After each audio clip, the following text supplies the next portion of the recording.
Metropolitan State University is celebrating 50 years of championing access to higher education in Minnesota. Our first 50 years, Metropolitan State Oral History Project, produced by Metro State University in partnership with the Other Media Group, is a 4-part podcast series featuring first-hand accounts of experiences and stories from Metro State alumni, current and retired staff and faculty, and community members over the past 50 years.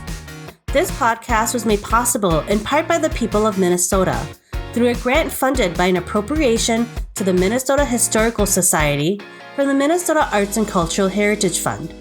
Any views, findings, opinions, conclusions, or recommendations expressed in this podcast are those of the speakers and do not necessarily represent those of the state of Minnesota, the Minnesota Historical Society, the Minnesota Historic Resources Advisory Committee, or Metropolitan State University.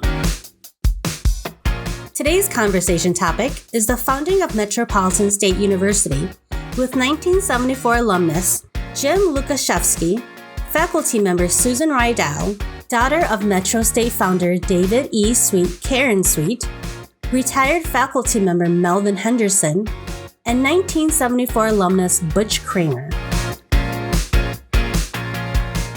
My name is Jim Lukaszewski. I'm serving, as the moderator for this program.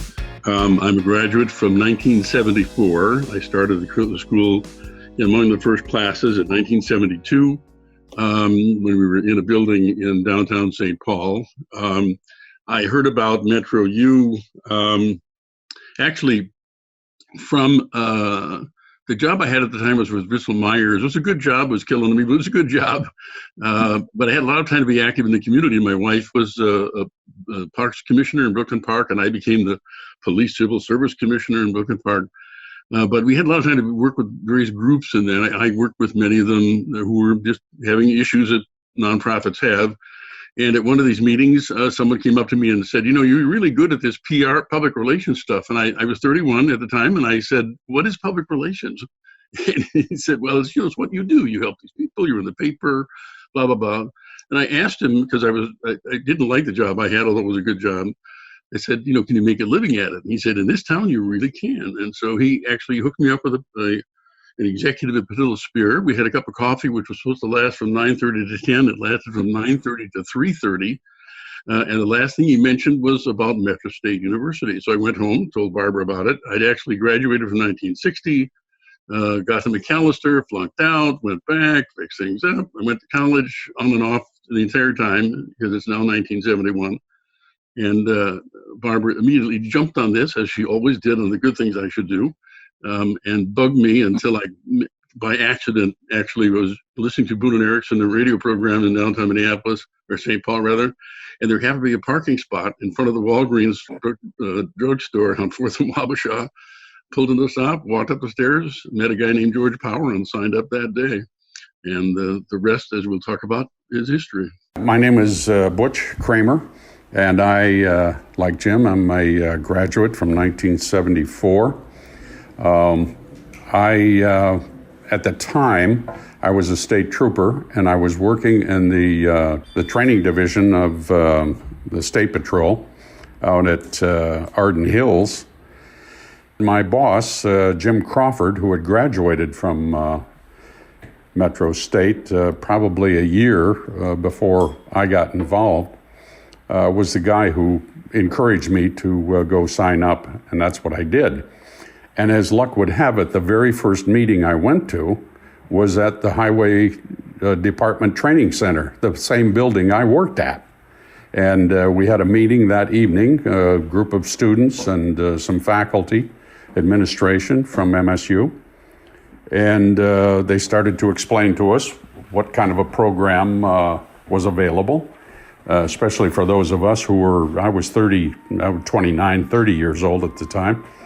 And it was really enlightening about you're going to set up your own program, and we're going to assign you someone to assist in that, and that person will give you ideas about where you should be going with what your background already is in terms of education. And so that's where I started out. And like Jim says, the rest is history.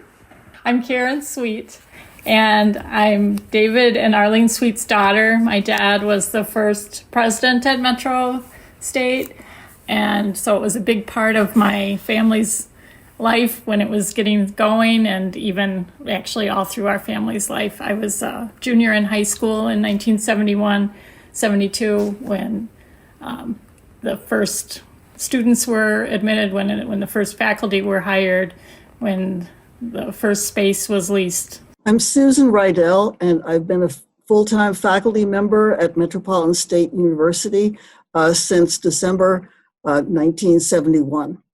Before that, I had been working at the University of Minnesota as an assistant professor in special education. And I was working on a huge grant, had lots of money, 6 research assistants, someone who recorded tapes and slides for teacher education programs for me. I had a photographer who was making the slides for this multimedia presentation that ended up being sold nationally for in-service teacher training. It was kind of a self-paced thing. And I was doing research studies on evaluating kind of multimedia courses versus lecture courses and so on. Well, that project came to an end, so I went to work at Interstudy as a consultant for Daycare Policy Studies Group and the RAND Corporation evaluating Head Start programs and their curriculum and perception. And one day I got a call from someone in the president's office over at the University of Minnesota, and they said, we heard about a new school that you may be interested in applying for. So they gave me a phone number, and I called up, and the person who answered the phone was at what is now MCTC. So that was my first introduction with the confusion of Metro State and Minneapolis Community and Technical College. But anyway, they finally gave me a number for what was going to be a new university. I called up and they said, come on over tomorrow. I walked in the door and the room was completely empty, except for George Power sitting in the corner at a typewriter. And he was typing madly away. And I said, what are you typing? And he said, oh, I'm doing an admission form for Metro State, or then it was MMSC. And he said, what do you think of it? So I read it for him. And I said, maybe you'd like to have students date the application form. And he said, fine. He put it back in his typewriter, typed up DATE. And at that point, Vice President Doug Moore called me in for an interview. His office was over one of the main streets in the Skyway. And the cars were running under his office. And I was looking out, trying to talk to him, trying to show him all these things about the perception course I developed over at the University of Minnesota. He wanted nothing to do with it, nothing whatsoever. He said, do you want to be a dean or a faculty member? That was his big question. You want to be a dean or a faculty member? Well, I tried to figure out very quickly what that might mean. And since I'd been an assistant professor at the University of Minnesota, I said, well, I'll be a faculty member. He said, okay, you can start tomorrow. What can I wait a couple of days? And he said, fine. By that time, they'd moved over to the Metro Square building. I think that's where it was. And I started then. And so that was sort of my introduction to Metro State. I'm Melvin Henderson. I started Metro State working in January of 1972. I worked in student services, and I also taught on the faculty, and I was an administrator as well. Before coming to Metro State, I was down at Mankato State University working on a master's degree in rehabilitation counseling. And while I was there, I ran into a person by the name of Dr. George Ayers and also Dr. David Hess, and they said, we know you're working on a master's degree down here, and you'll probably leave when you're done and go back to cities. But based upon your experience, we need you to work with some inner city youth that are coming to Mankato State University. And I said, that was not part of my deal to come to work with students. I came there to get my degree and move on. they said, based upon your experience, we'd like for you to see if you could work with some of these students. So I found myself advising inner city youth at Mankato State, trying to help them stay in school and keep them in classes and while working on the master's degree. And so I found myself with an office in the student union, and I think I put more time into trying to keep these students in school rather than graduating myself, but I graduated finally. And so when I finished at Mankato State, Dr. George Ayers had already moved up to Twin Cities, and he knew about Metro State. And so he said, I think you would be an ideal person to come up and get started with student services at Metro State. And I, didn't have any, I thought it was an established school to some degree, and I figured everything was moving along the way it should be. Got up here, and first person I talked to was Dr. David Sweet, who interviewed me. And the interview was very, very short after I explained to him what I was doing. And so he said, when can you start? And I said, I can start fairly soon. I was supposed to convince people who had bits and pieces of college credit, adult learners, and to convince them that this was a place where they actually could complete their degree within a certain amount of time. So I had to figure out where to go to find these people in the Twin City area to convince them to come to Metro State. So I covered the Minneapolis, St. Paul suburbs. I was all over talking to folks, trying to convince them to come to Metro State. And I had quite a few success of working with some of the community college students who had already had 2 years of college, because it was going to be an upper division university. I knew that on the onslaught.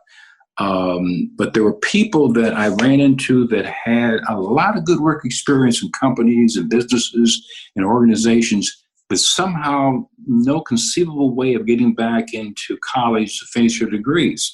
And so I was lucky in that regard to run into a lot of those folks in various organizations, community centers, and churches, and convince them that Metro State was a place for them to come. And in a sense, what I was saying to them also is that with the experience and knowledge that you have, you will help us become more credible, because the way you sound and what you're doing, people would think you already had a degree. And so many of them were impressed by what I was telling them, and I convinced at least 300 people within a certain period of time to be the first students at Metro State. It was quite a job, and it kept me busy day and night trying to come up with ideas to convince people to venture off into a new type of university. And I came from a traditional place, University of Minnesota, with my undergraduate, so it was new to me as well. But I thought it was innovative enough, and I have to go back to even high school to tell you a little situation. I remember ready to graduate from high school, St. Paul Central High School, and I remember talking to one of the social studies teachers, and she was talking about a university of the future. And I said, well, what's that all about? She said, there will be a place where people who are adults who have no conceivable way of getting back to a traditional school, and they'll get in that school and they'll use their work and life experiences to actually get a degree. I looked at her like she was crazy. And so this woman was far advanced beyond her knowledge. And so I thought back to her, and I said she was correct, because that's who Metro State was, a place where people with good experience, some credit, would basically be able to pull it together, and with the help of community faculty, resident faculty, pull something together to have a degree. And so it happened. And so I have to actually give this old social studies teacher at St. Paul Central High School credit for understanding Metro State even before it even started. The next question really is about, and it's an interesting one. It was 1971, a long time ago. What was your world like? What were you doing at the time? Karen, why we know that you were a teenage daughter of a college president for this crazy place. Maybe we could start with you. What was it like at the dinner table, so to speak, in your household with all this going on? My dad was so enthusiastic, and he could make everybody just as enthusiastic, everyone around him, about whatever it was he was interested in. And so he talked a lot about the school. He talked a lot about his work. He worked long days. He got up early every morning, way before me, and read the Bible and other religious material first. And then he generally drove me to high school. I went to Harding. We lived in St. Paul on the east side. And we also had a foreign exchange student from Brazil living with us that year, who was my companion. And so he drove us to school, dropped us off, and went downtown St. Paul to his office. And then he would work so late that my mom had a rule then that he had to be home at 6. Supper was at 6, and he had to be home at 6. And he tried to keep us all involved in it. I remember being at the opening when the office opened at that bank in downtown St. Paul in September of 1971. And they had parties with all the faculty and staff. I remember Susan being at those, and my Brazilian sister Bia and I were the servants of those parties, passing out the hors d'oeuvres and whatnot. He was just so enthusiastic, so happy to be working on this project. Probably the first week in January, shortly after I started, David Sweet invited me to lunch.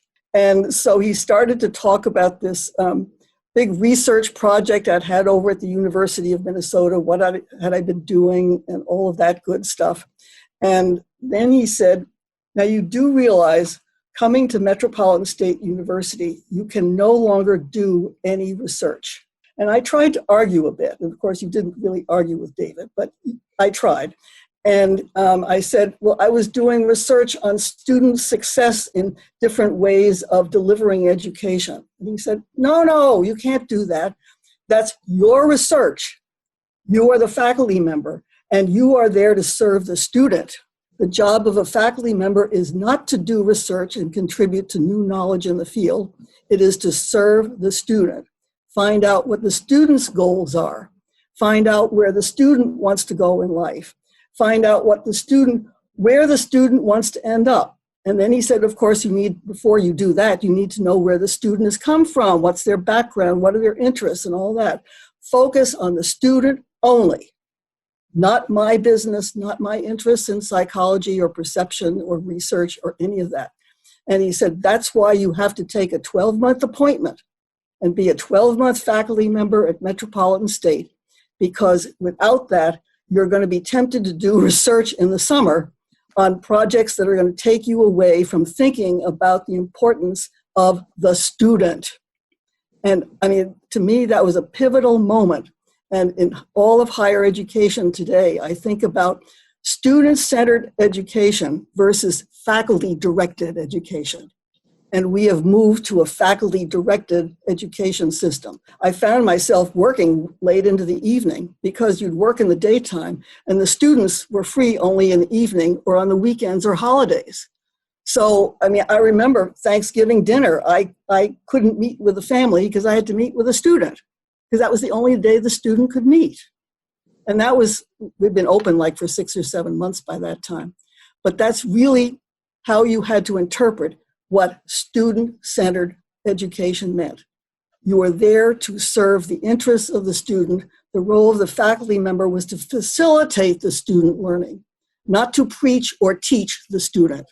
That was a whole different way of thinking, where he had to talk me into saying, no, you have to put aside everything you've learned and been taught in your higher education system. That's not what the faculty role is to be at Metro State. That's why you need to work 12 months of the year.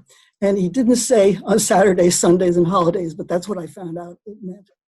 In my early days at the school, I would run into President Sweet in the office in Metro Square when I was talking to my advisor or whatever. And so he found out that I was a state trooper. So he would ask me how various other things were going in the State Patrol. And so I had several discussions with him, and what I noted most is what Susan said, is the enthusiasm that this man presented to the student body. And I'm talking student body now of one, because he presented that enthusiasm to me. He was very interested in what my thoughts were about the school, and was I getting the help that I needed in terms of setting up objectives and goals and strategies to meet those goals and all that sort of thing. And I was just amazed by the enthusiasm he had and the time that he would bother to spend with me, one student, to talk to me about these kinds of things. And I got the same feeling from every other instructor that I had, and also from just, secretaries and anybody who you would come in contact with in the administration building. We're just so friendly. And it was more than just Minnesota nice. These people really cared about the students, and that was always ever present. During the second week in January, we were getting a little concerned, our 5 faculty advisors team, because we were supposed to be creating the programs for the students that were coming February 1st. So we started working in December, and we had to get everything up and running by February 1st. And so we had the prospectus 2, which had a lot of sort of philosophical, academic kinds of things and so on, but we didn't exactly know what we were supposed to do, so we went running to David Sweet and Doug Moore and asked, what should we be doing? How do we get started on all this? And all they said is, you go figure it out. There was no catalog. I mean, we had an application form, and students were filling that out, and that's about all we had. And it was really an empty shell for a degree program. There was no content. Going back to David's directive, the student is filling in the content. I think it was probably the day before the student started. David had a convocation, and everybody working in the building was made a faculty member. You're working in the business office, great, you're a faculty member in business. And so that's the way it was. So suddenly we had a bunch of faculty. Dr. Sweet and I would have conversations about things. Like Butch, I was 30 at the time, something like that. He really did have this extraordinary enthusiasm about everything that he did. But for some reason, he picked me to be the guy to kind of complain to about things. He was complaining about the fact that, the presidents weren't given money. He needed money for gifts for people and events he had to take care of, things presidents do.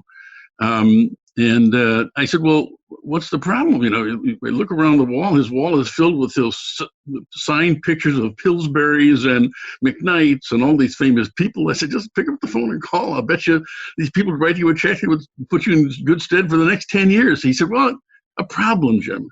To get those names on the wall, I had to promise them I would not ask for money. And to this day, we don't have an endowment, and it started way back in the first days of the college. We just didn't know how to ask for money. So I said, tell you what, I don't have any money, but I'm certainly willing to ask people.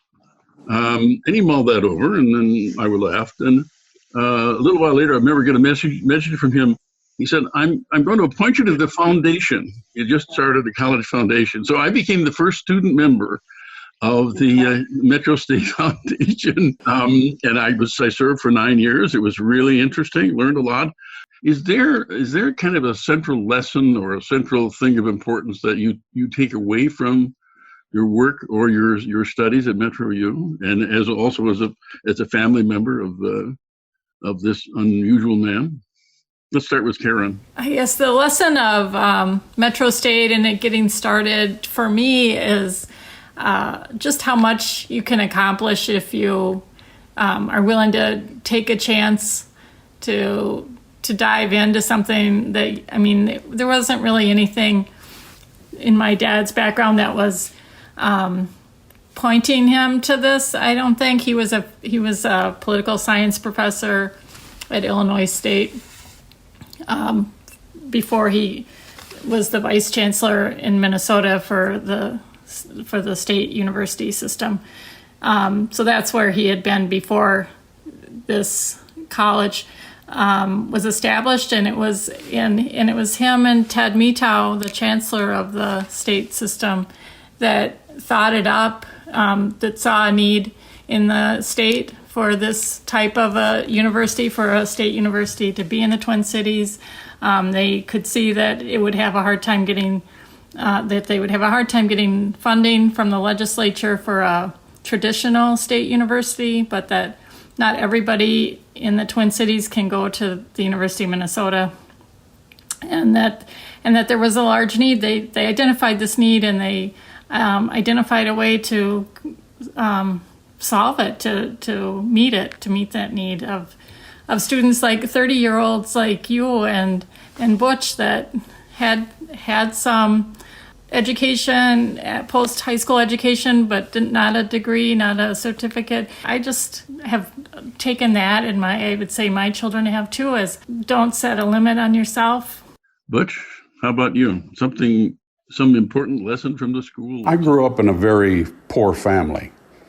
There was no chance for me to go to college after high school. I was the first one in my family to graduate from high school.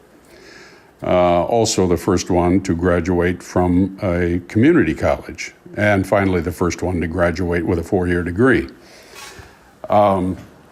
Everybody told me, my family members, and my family were immigrants. My father was just barely born in the United States. His mother and father were immigrants from Austria-Hungary. And they knew more than anybody what the importance of education was and the importance of that degree. If you could get to that degree, doors would open to you. Well, let me tell you what happened to me. Within 2.5 years after getting the degree at Metro State, I was offered a position in the law school at Hamline University as a student, okay? Bob Fox was the person who kind of encouraged me to do that. At the same time, I was offered a faculty position at Northwestern University as an instructor, with the understanding that they would foot the bill for my master's degree, okay? And they did, except that I was offered another job and two courses short of my master's degree that I was not going to pass up. And then the fourth thing that happened to me was that the Navy Reserve offered me a direct commission, which never would have happened had I not had the 4-year degree. So when people tell me about doors opening up to you when you have a degree, I am the living example of that. It certainly broke a path for me as to where I ended up. Mel, you have a story about Dr. Sweet? We were convinced by David to basically look at what the student brings to the process of learning in terms of their experiences, their background, and also try to bring out from them what they can contribute to the process of learning. Giving the student that kind of credit was part of our success, which was really something new for us to understand. David Sweet and Dr. Mito met one time and said, we need to bring to the entire state university system other ways of learning that students can actually complete their degrees. And so after, I guess they talked, David came to me and he said, I need you to go to all the state universities and talk to them about allowing students to do internships through the various majors and programs. Part of what they were saying is that theory is important, premises are important, but it's also important, can you apply that knowledge in the real world? And so I believe based upon their prodding, I was able to at least convince some of the various departments in the state universities to begin looking at trying to develop interns for their students so that they could actually begin to put into application what they were learning in the classroom. So that was something that I will always remember about David Sweet and Mito coming together to do something new in the system. And they used me as the instrument to do it because I had experience in the community. My education was just a series of fortunate accidents, being in the right place at the wrong time, the right place. One of the things that I had to do was an internship. And I'd had really a lot of education, a lot of public experience. When I came to Metro U, I had about 300 credits because I'd been going to college since 1960. And nobody wanted them except Metro. I think when we first started, there were no learning strategies. And I think we need to keep that in mind. So that was going on for probably about the first 6 months. There were the small classes where the 5 faculty advisors met with the students to work on putting together a degree program. So the whole notion of having courses, independent studies, prior learning assessment, internships, and all those things, the first 100 students started, that was non-existent. And so those things needed to be invented, as Mel was talking about later on. So the initial ways that students learned were kind of, I would say, more on their own initiative, because that's what we were trying to teach them. So there were 12 students coming up for graduation after this first 12 months. And David said he's going to call on a student. And the student would rise from the audience and be the speaker. The student wouldn't know who the student was. And we'd also have a faculty speaker.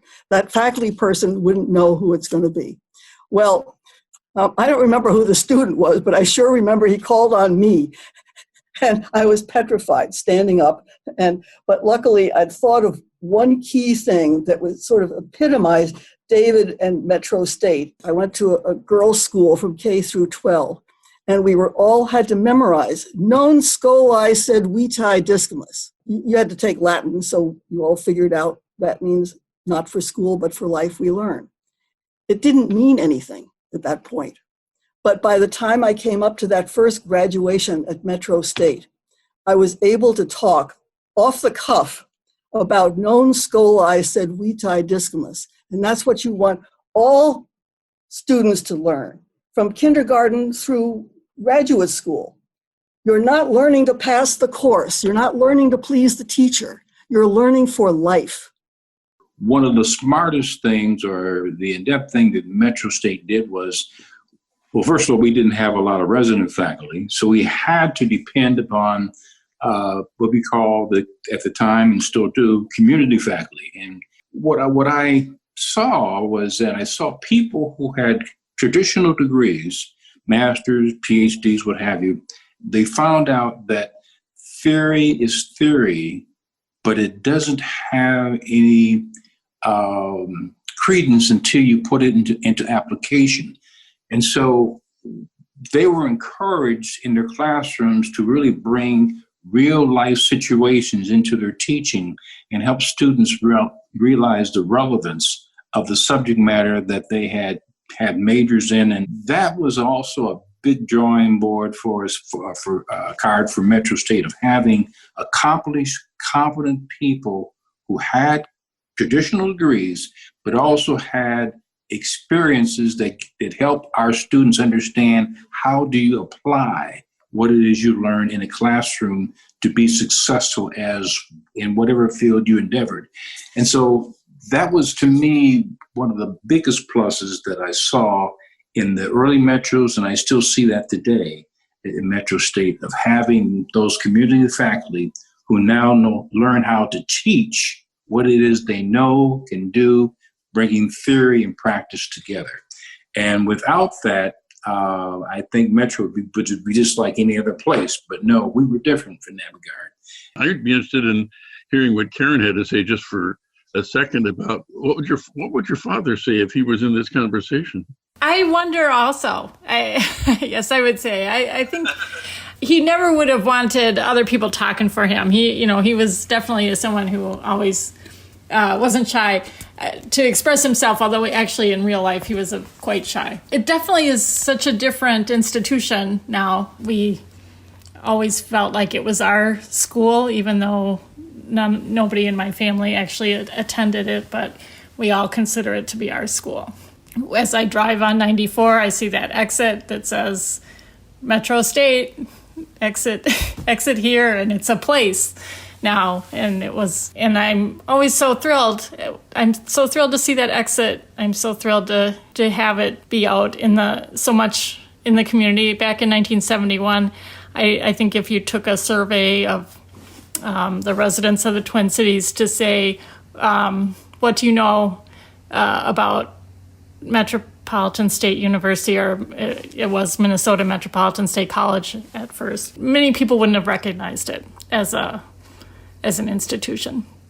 And I think now if you took that survey, you would definitely have a much bigger response, that it's much more well known. David Reisman came from, I guess he was Harvard sociologist, and he visited Metro State, maybe it was like 1974 or something. And he said it's like a question, how big does the bread box need to be? We started with degree plans where students had maybe, I forget, maybe 8 learning contracts in them. And it didn't matter how many credits the student needed, but then we suddenly realized we needed to somehow link those learning contracts, which became competencies, with credits somehow, because that's the currency of higher education. So when we first started, students would, quote, finish this degree program, sort of, and it resulted in a narrative transcript. So that's where there was a review by a committee or individuals of that narrative transcript. And it became clear that a competence could be anything from sing a solo at the high school graduation to composing an orchestral piece that's played for the symphony in orchestra hall. It was that narrative transcript and the review process at the end that determined whether or not the student was going to graduate. The committee was always editing that narrative transcript. I think I was David Sweet's assistant, and he was out of town, so I was the acting president one day, and that was the first time Metro State was served with a lawsuit by a student who didn't get a job because the narrative transcript wasn't stated properly. And so, okay, I'm not going to ever be a president, just let me out of this one. But that it was the culminating document for anybody who graduated. I wasn't necessarily trying to sell what I had done. I presented what I had done, and then I had to answer questions about it. There were like 4 or 5 people on the committee that interviewed me then. And I do remember one in particular, one person in particular, when I told him about my experience in the Hennepin County Alcohol Safety Action Project, he said, so you got involved outside of law enforcement into the rehabilitation program. Did you feel like you were out of your comfort zone when you did that? And comfort zone, I was definitely outside of my comfort zone. He said, did you learn anything from that? And I said, yeah, I learned a lot from that.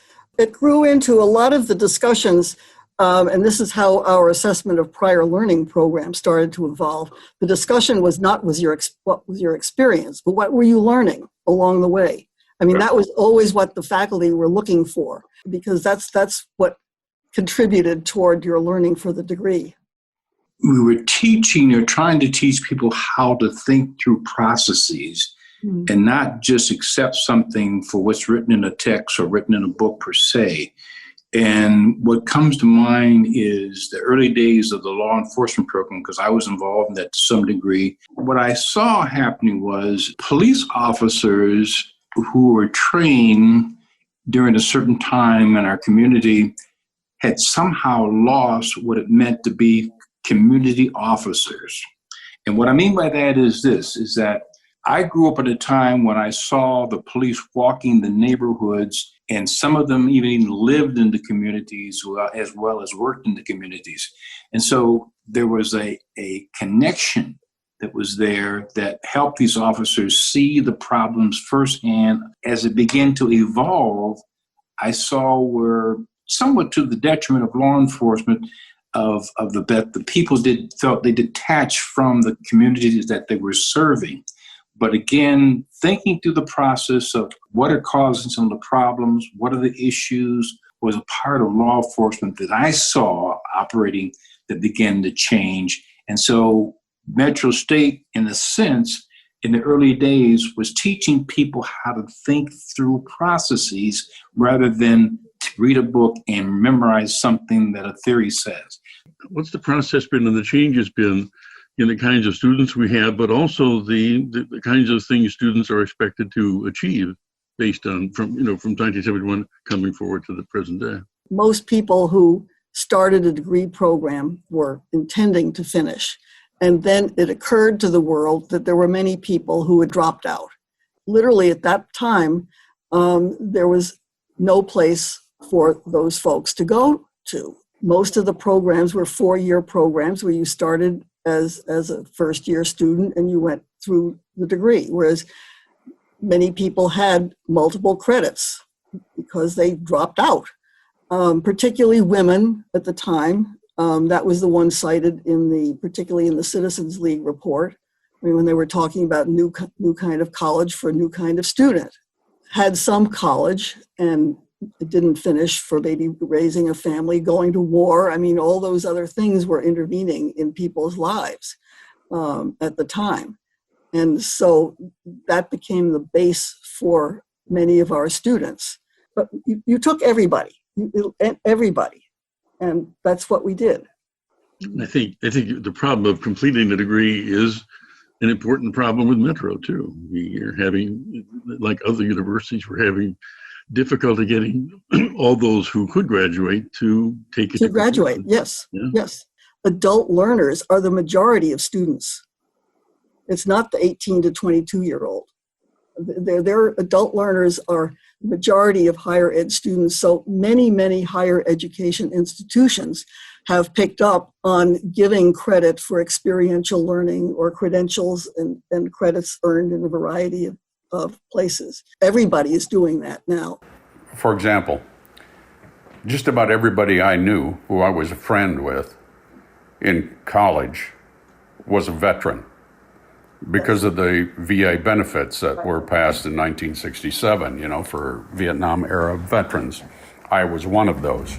Vietnam was huge, and we had hundreds of thousands of people coming home at any given time to go to college and take advantage of the VA benefits. That was one of the great things, too, again, about at that period of time in our history, about being a college student, we had instant buddies. We all knew what the other one had been through. And so we didn't have to talk about it. We just kind of knew about it and went on with our lives. One of the questions that begs to be asked is, 1971 was 1971. I guess, what is the perception that you have of the university as first of all, it's a university, it wasn't then, it was just a college. But how has that changed over the years from those early days, from your perspective? Well, it has become more traditional. I was hoping that it would still be the Metro that I remember of practice, community experiences, and theory together. And I think we have them, but not to the degree that we did in the past, where the students learn how to apply what it is they had learned from the community faculty. Susan, you have some opinion on that? Oh, yes. I mean, I think I keep hearing from various sources that we've held true to our original values, but I agree with Mel, that's not true at all. I mean, it really isn't true. We still, of course, appreciate students. We try to accommodate students and help them learn, but that's very different from saying, student, what is your goal in life? Where do you want to end up? What kinds of strategies can you think of to get there? That's very different than saying, pick a course out of the catalog or pick a major, and that's what people are doing. Even in our College of Individualized Studies, they're still designing a degree program and shoehorning into the more traditional mold of an institution. It's those values that I think people now still think we have, but Mel and I know we don't. And it's too bad. It is just too bad that at least an acknowledgement I would sort of think might be in order sometime, that you change with the times. You become a university that fits the times, and how the times are different than they were in 1971. And, that's a way to kind of frame change. The fortunate thing about Metro State is we were a freestanding institution. So we could have all of these unique features shine. And we could tout them that we are student-centered. You can design your own degree program. We have the community faculty who can integrate theory and practice and so on. Butch, a question for you, really along the same lines. What's your perception of the change in the school, if any, going forward, and how has it affected you, perhaps? I think this story of it becoming more not as student directed is sort of the story of higher education over the last 40 years. As Susan was talking about, the decline of liberal arts and more emphasis on sort of vocational education, really professional education. That's the story of every institution almost, except for some, liberal arts colleges. Karen, do you see in Minnesota, are the VOTEC schools, are they advancing in numbers and programs and stuff like that? My children are in their 30s now, but 10 to 15 years ago when they were looking at colleges and their friends were, I was surprised that everybody that they knew was aiming to go to a 4-year college. There wasn't a lot of direction given towards the graduates going to vocational schools. And I think that generation end up with 4-year degrees or no degrees and no real skills. Like there's hardly anyone going into the trades. During the time of Metro that I came in the early days, I did see many adult students of color gravitating to Metro State, but these were people who had jobs in companies and organizations, but needed a degree for advancement purposes. And so Metro State seemed to fit that particular need for the adult African-American professional person, whether they work for 3M or work for Control Data or whatever. They had to put the pieces together to advance or move on. The younger students of color or African-American students looked at Metro kind of as not so much desirable because they had not, received any lower division credits or they had not experienced traditional education. So they went to places like Normandale Community College, Minneapolis Community College, and basically they went to those places through the articulation agreement that we had put together per se. So that was what I saw happening then. Now it attracts both folks who are professionals, folks who've gone through the articulated community colleges to get their degrees. But now, directly to your point, as we think about wrapping things up, here's maybe we'll go around the room one more time and ask you a question. And that question is, what does it mean to you to be an educated person, no matter how you got it? Let's start with Melvin. Talk about this for a second. As an adult learner, you have to understand that you cannot just accept what you read in the newspapers. You cannot always accept what you read in the textbooks. You cannot accept totally what you see or hear on television. You have to put together a process of thinking through what's not being said as well as what's being said in situations so that you understand the total essence of something before you start believing something.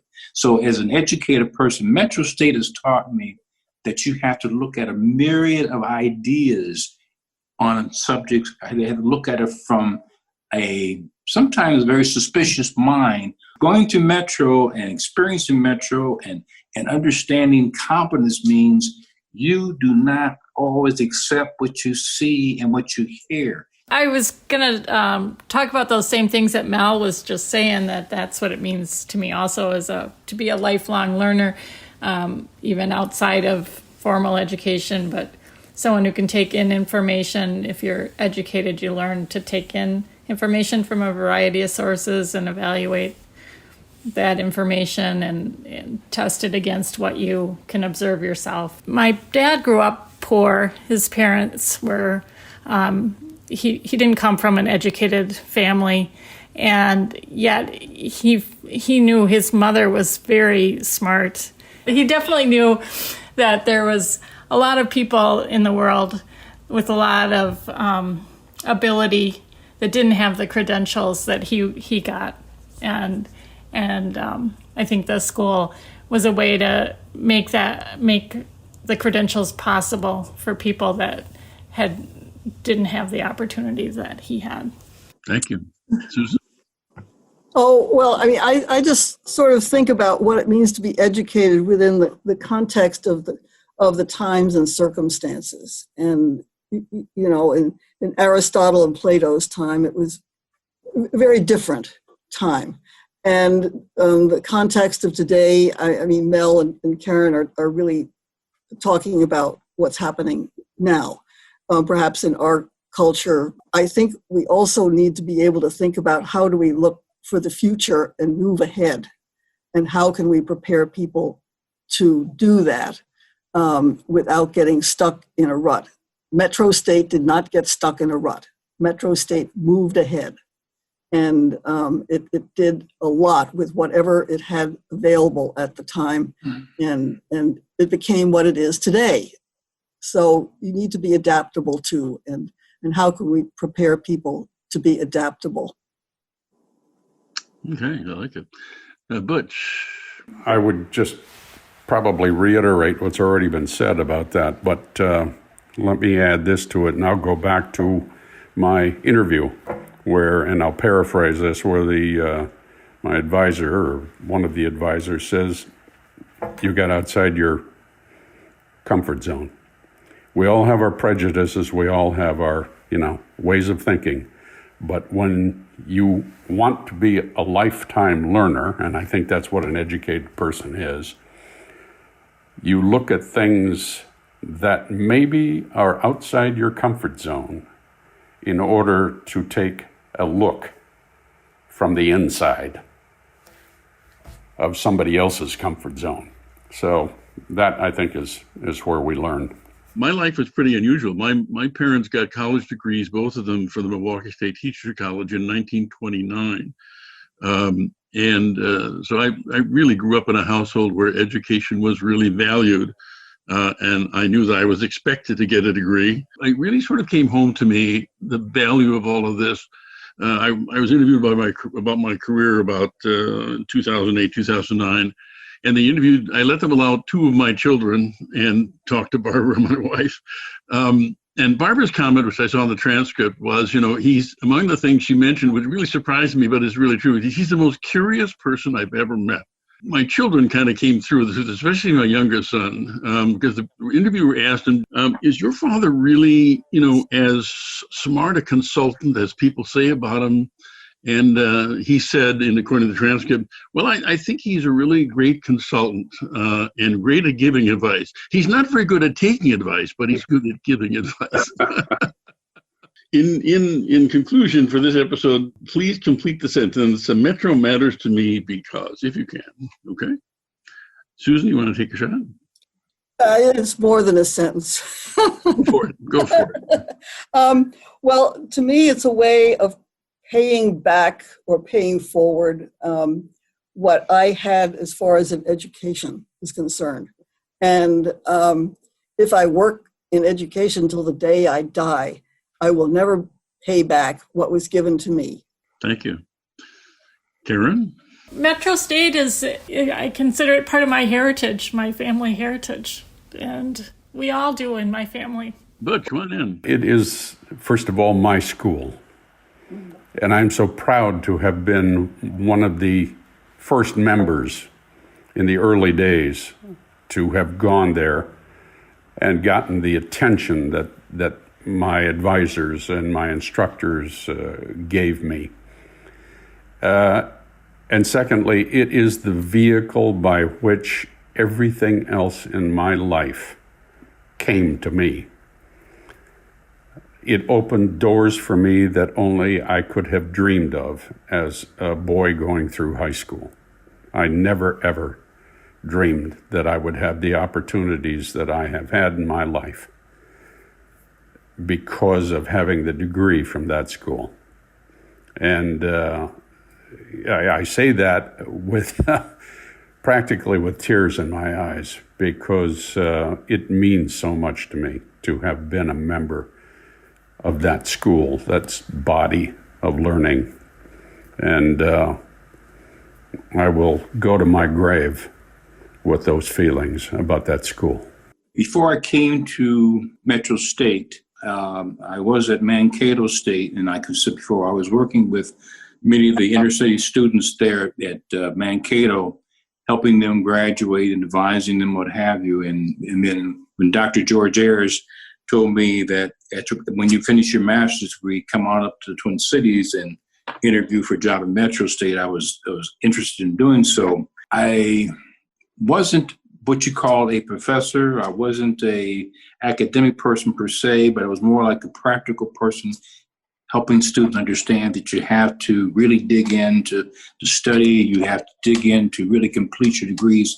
And when I got through with my degree, the president and vice president of Mankato said, before you leave here, we're going to confer you with the position of assistant professor. All of my attention and time was to help people finish their degrees no matter what, no matter what system we set up, whatever, how we did it.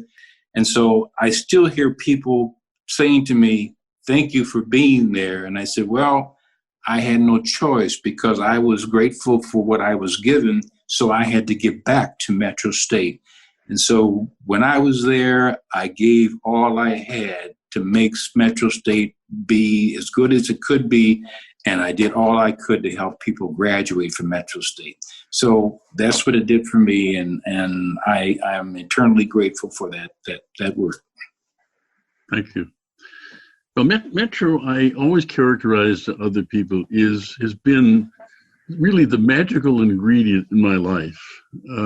My life really started as I went through Metro State.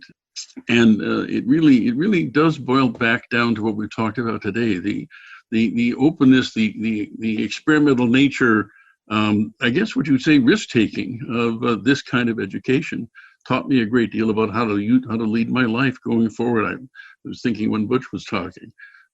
It was, if you look back, and I'm sure this is true with Butch too, senior people, one of the questions younger people always ask is, what was your plan? How did you get this done? And they have no idea really that there was no plan. It just sort of happened bit by bit, and it just came together just magically over time. And I've actually written more about this being a magical university, and we'll write more about it simply because it is for that. And when I talk about this with other fellow students, we all have this sort of an amazing background. I think it's kind of like Butch talking about coming back from the war. It wasn't a war in our case. It wasn't a foxhole. It was Metro U. And we have a lot to talk about going forward, and I think we have a lot more to say going forward. This was quite an experience for me. Our first 50 years, Metropolitan State Oral History is a limited scope oral history project made possible in part by the people of Minnesota through a grant funded by an appropriation to the Minnesota Historical Society from the Minnesota Arts and Cultural Heritage Fund. Any views, findings, opinions, conclusions, or recommendations expressed in this podcast are those of the speakers and do not necessarily represent those of the state of Minnesota, the Minnesota Historical Society, the Minnesota Historic Resources Advisory Committee, or Metropolitan State University. We'd like to thank our participants and alumni for sharing their stories. These include Marsha Anderson, Leah Harvey, Jim Lukaszewski, Susan Rydell, Karen Sweet, Mel Henderson, Butch Kramer, Awu Ahmed, Anissa Hajimanen, Lucky Lee, Key Yang, Joyce LeClaire, Danielle Abebe, Julia Eslinger, Jay Jaffe, Ocean Kalin, and partner Halil Lee of the Other Media Group. We would also like to thank Emily Seddon, Sai Chang, Christine Hansen, and Majed Mohammed for their technical and administrative support.